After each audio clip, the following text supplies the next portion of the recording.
Елестетіңіз, әлемде бір тайпа бар. Ол жерде сұлулық байқауы әйелдер арасында емес, ерлер арасында өтеді. Ер адамдар боянады, би билейді, ән салады, бір-бірімен жарысады. Ал әйелдер төреші. Олар ең сымбатты, ең тартымды еркек таңдайды. Бұл тайпа ВДБ тайпасы. Батыс Африкадағы таңғажайып мәдениет иелері. Бүгін сізбен бірге осы халықтың өміріне еніп, олардың махаббат, сұлулық, неке және еркіндік туралы ерекше түсінігін бірге зерттейміз. Бұл жай ғана тайпа емес, бұл басқаша ойлаудың айнасы. Ал сіздер видео басталмай жатып, арнаға тіркеліп лайк басып кетіңіз. Бұл сіздер үшін 1 секундтық іс, ал мен үшін үлкен еңбек. Ендеше біз бастайық.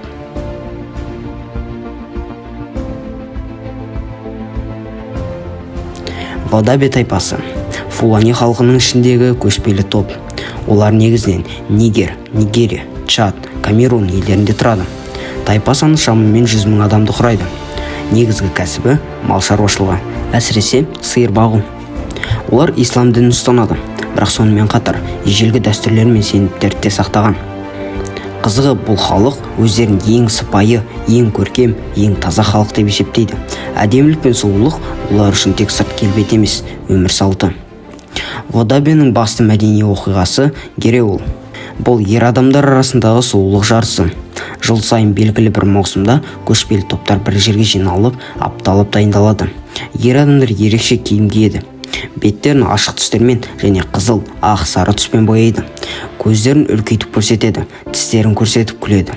Бұл сұлулықтың белгісі деп санайды. Сосын арнайы би яки би орындалады. Әйелдер арасында арнайы әділқазылар таңдалады. Олар өз еркімен таңдау жасайтын ханымдар. Бұл махаббатта, бәсекелестікте, өнерде. ВДБ-де ер адамның сұлулығы бұл ең жоғары қасиет. Олар үшін сұлулық биік бой, үлкен көз, аппақ тіс, жіңішке мұрын, таза тері, көңілділік және энергия. Әйелдер бұл белгілерге қарай отырып, еркектерді бағалайды. Ал ерлер бұл сұлулыққа қол жеткізу үшін бірнеше күн ұйықтамай дайындалады. Ашығып бет бояу техникасын жаттайды, ән салады, қозғалысты үйлестіреді. ВДБ-де қыздар жас кезінде қалың малға сатылады, бірақ ең қызығы әйелдің өзі кейін еркін түрде екінші күйеуін таңдай алады. Ол үшін Гереулдағы таңдау жеткілікті. Егер әйел би билеп жатқан ер адамды ұнатып, оны таңдаса, олар бірге қашып кетеді. Бұл ұрлық емес, бұл келісілген таңдау. Бұл қоғамда әйелдің де, еркектің де еркі маңызды. Сондықтан да неке шынайы сезімге негізделуі тиіс деп санайды. ВДБ тайпасы көшпенді. Олар табиғатпен тығыз байланысты. Әр маусым сайын олар су мен жайылымда 100 шақырым жол жүреді.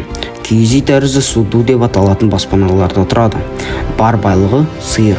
Ол олардың басты азығы, дәулеті, тіпті махаббат сыйлығы. Балалары ерте жастан еңбекке араласады, бірақ сонымен қатар ән айту, би билеу, поэзия жаттауды да үйретіледі. Көп халықтарда ер адамдар күшті, әйелдер нәзік деген түсінік бар, бірақ ВДБ-де бәрі басқаша. Әйелдер еркін, шешім қабылдайтын, таңдайтын адамдар. Ерлер сұлулыққа ұмтылады, сезімтал, нәзік болу керек. Бұл қоғамда гендерлік рөлдер мүлде ерекше. Әйел көшбасшы бола алады, ал еркек өзін көрсету керек, бірақ ешқашан зорлық көрсетпеуі тиіс. ВДБ-де музыка мен би тек өнер емес, тұлғаны танытудың құралы. Яки биі ер адамның денесін, мимикасын, икемін толық көрсетеді. Әндер көбінесе махаббат, еркіндік, табиғат туралы. Музыкада барабан, уілдеу, ырғақты дауыс басты орында. Оларда түрлі тыйымдар бар. Мысалы, әйелдердің айқайлауға, ашық күлуге болмайды. Бұл сыпайылыққа жат. Ерлер өз эмоциясын жасыру, ұят деп саналады. Олар ағаштарға, жануарларға рухтар қонады деп сенеді. Табиғат тірі. Әрбір өзеннің, таудың, желдің өз энергиясы бар деп есептеледі. Мысалы, бір жігіт 7 жыл бойы бір әйелді ұнатады, бірақ ол оны таңдай алмайды. Өйткені оны тек әйел адам таңдауы тиіс. Тағы да бір әйел 2 баланың анасы, бірақ басқа еркек таңдап күйеуін тастап кетеді. Бұны ешкім кінәламайды. Олар жаңа махаббатқа құрметпен қарайды. Бірақ осы тайпада сыртқы сұлулыққа тым қатты берілген бір дәстүр бар. Жасаны сақталған айнадағы қарғыс. Аңыз бойынша ВДБ жыл сайынғы Гереул сайысы кезінде ең сымбатты жігіт таңдалып, айна салтына тапсырылады. Бұл өз бейнесіне айна арқылы бір түн бойы қарау дәстүрі.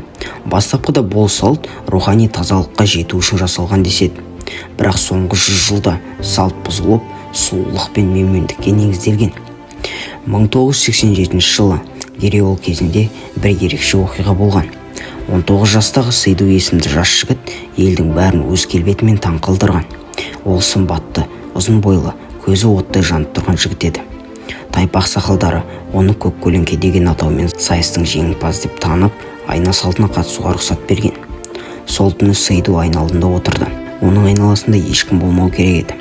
Бірақ оның інісі 12 жастағы Дия ағасының ерекше рәсімін жасырын көргісі келіп, алаңда тұрған ағаштың түбінен бақылап отырды. 1 сағат өтті. Сейду өз бейнесіне қарап отыр. 2 сағат өтті. Бірақ 3 сағатта оғаштық басталды.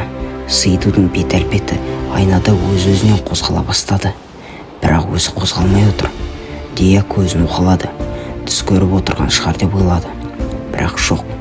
Айнада Сейду күліп тұр. Ал нақты Сейду үнсіз отыр. Кемет Сейду орнынан тұрып, айнаға басын тигізді. Сол сәтте бөлменің ішінен жылаған, кейін күліп жатқан біртүрлі дыбыстар шыққан. Дия қорқып ауылға қашып кетті. Таңертең Тайпа оны сұрақтың астына алды. Бірақ ол тек бір нәрсе айтты. Айнадағы ағам емес, басқа біреу отыр. Сейду сол түннен кейін ешкіммен сөйлеспеді. Көзі бос, үнсіз. Ішінен әлдекімді тыңдап жүргендей көрінді. Ақыры ол ормандағы жалғыз үңгірге кетіп, ешқашан оралмады. Тайпа арасында аңыз қалды. Сейду айнадағы рухпен ауысып кеткен.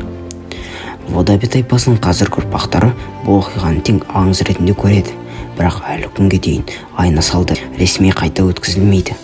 Айна олар үшін сұлулық символ емес, рухтар әлемімен байланыс.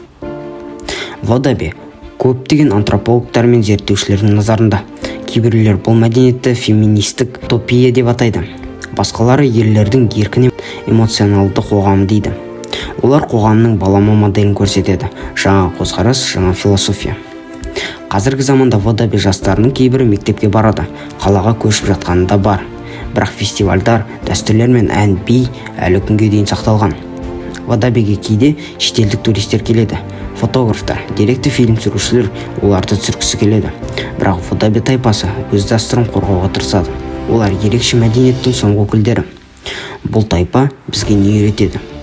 Сұлулық ер мен әйелге ортақ, еркіндік нағыз махаббаттың шарты. Адамның рухани көркемдігі сұлулықтан гөрі адамның рухани көркемдігі ең басты байлық. Ал менің ең мақтанатыным ол қазақ болып дүниеге келгенім. Сіздер де соған мақтану керексіздер деп ойлаймын. Ендеше бүгінгі видео өз мәресіне жетті. Комментарийге 1-10-ға шейін бағаларыңызды беріп кетіңіздер.